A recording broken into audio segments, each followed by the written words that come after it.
আসসালামু আলাইকুম। আমি রিয়া, বাংলাদেশি ব্লগার পিজি মম রিয়া চ্যানেলের পক্ষ থেকে সবাইকে আরও একবার ওয়েলকাম জানাচ্ছি আমার আজকের নতুন একটি ব্লগ ভিডিও দেখার জন্য। আশা করি আমার আজকের এই ভিডিওটি আপনাদের কাছে অনেক বেশি ভালো লাগবে।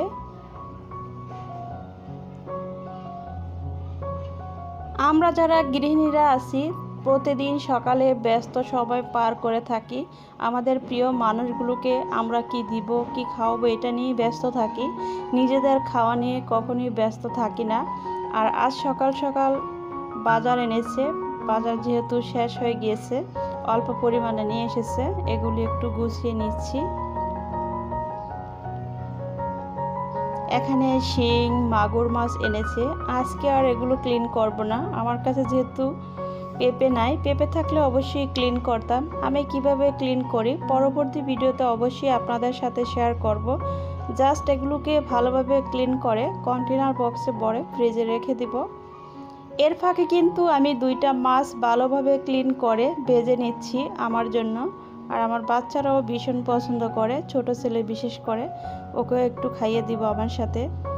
আর সবাইকে সকালে রুটি বানিয়েছি, কেউ ডিম দিয়ে খেয়েছে, ভাজি ছিল, সবজি ছিল, চিকেন রান্না ছিল, ওগুলো দিয়ে যে যার মতো করে খেয়েছে। মাছ ফ্রাই করতে করতে মাছগুলোকে কেটে ভালো করে ধুয়ে পানি ঝরিয়ে নিচ্ছি। আর এর ফাঁকেই আমি সকালের নাস্তাটা খেয়ে ফেলছি। আজকে নাস্তা করেছি ভাত দিয়ে, সবজি ছিল, তারপরে মাছ ফ্রাই করেছি, ডাল ছিল, এগুলো দিয়ে কোনো রকম খেয়ে নিয়েছি যাতে বাকি কাজগুলো খুব মনোযোগ সহকারে করতে পারি।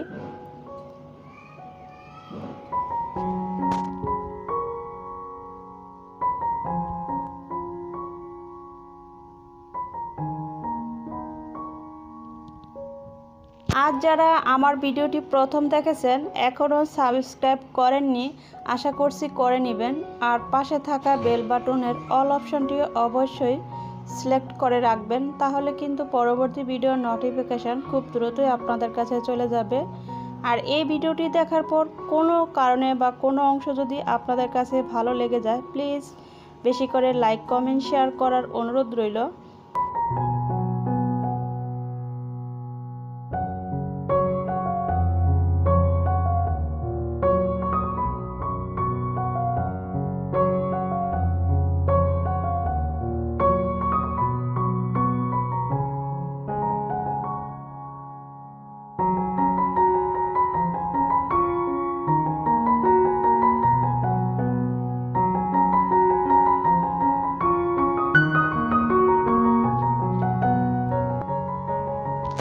সবগুলো গুছিয়ে এখন চলে আসলাম রান্নাতে। সবগুলো আমি ভিডিওতে শ্যুট করিনি, অনেকগুলো মুরগি এনেছি, ওগুলো ক্লিন করে রেখেছি। আসলে একা একা ভিডিও করা আবার কাজ করাটা সম্ভব হয়ে উঠছে না, এর জন্যই আমি ভিডিও করতে পারিনি।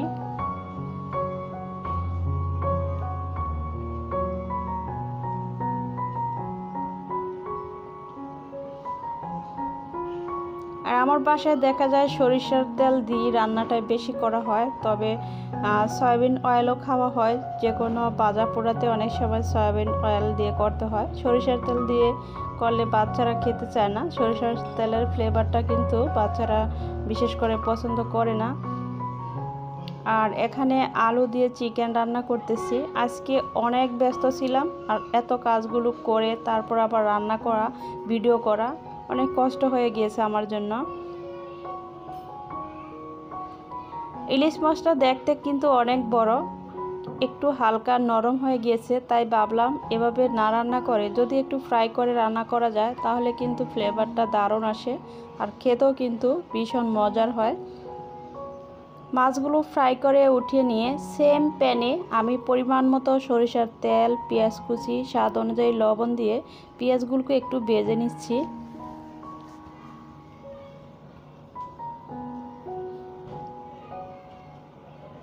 আর এখানে আমি পেঁয়াজ বাটা দিয়ে দিয়েছি। যে পরিমাণ তরকারি রান্না করব, তরকারি বলতে এখানে শুধু খালি মাছটাই ভুনা করব, একদম মাখা মাখা ঝোল দিয়ে।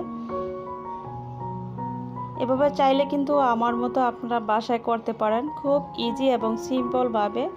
আর আমার মনে হয় ইলিশ মাছে মশলার পরিমাণটা কম দিলেই সবচেয়ে বেটার হয়, এতে করে ইলিশ মাছের ফ্লেভারটা অটুট থাকে। আর এখন দিয়ে দিচ্ছি পরিমাণ মতো হলুদ, মরিচ আর জিরার গুঁড়ো। ধনিয়ার গুঁড়ো থাকলে অবশ্যই দিতাম, সেটা শেষ হয়ে গিয়েছে। তবে ভাবছি ইলিশ মাছ যেহেতু মশলার পরিমাণটা কম দিলেও খেতে কিন্তু খারাপ লাগবে না।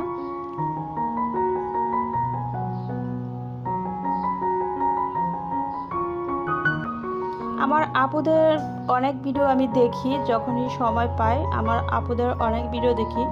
আমার আপুরা অনেক সুন্দর সুন্দর রান্না করতে পারে, অনেক সুন্দর সুন্দর সুন্দর অ্যাক্টিভিটিস দেখায় চ্যানেলে, আসলে অনেক বেশি ভালো লাগে।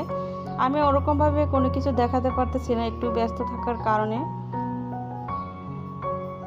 আর দেখেন তরকারির কালারটা খুবই ইয়ামি হয়েছে, অনেক টেস্টি ছিল তরকারিটা। আর এখানে চিকেন আলু দিয়ে রান্না করেছি, আমরাও খাবো, বাচ্চারাও খেতে পারবে। আর ইলিশ মাছ বোনা করেছি, যেহেতু বাজার এনেছে। আরও ডাল করেছি, সবজি করেছি, ওগুলো আর ভিডিও করিনি। আজকের মতো এখানেই বিদায় নিচ্ছি, আল্লাহ হাফেজ।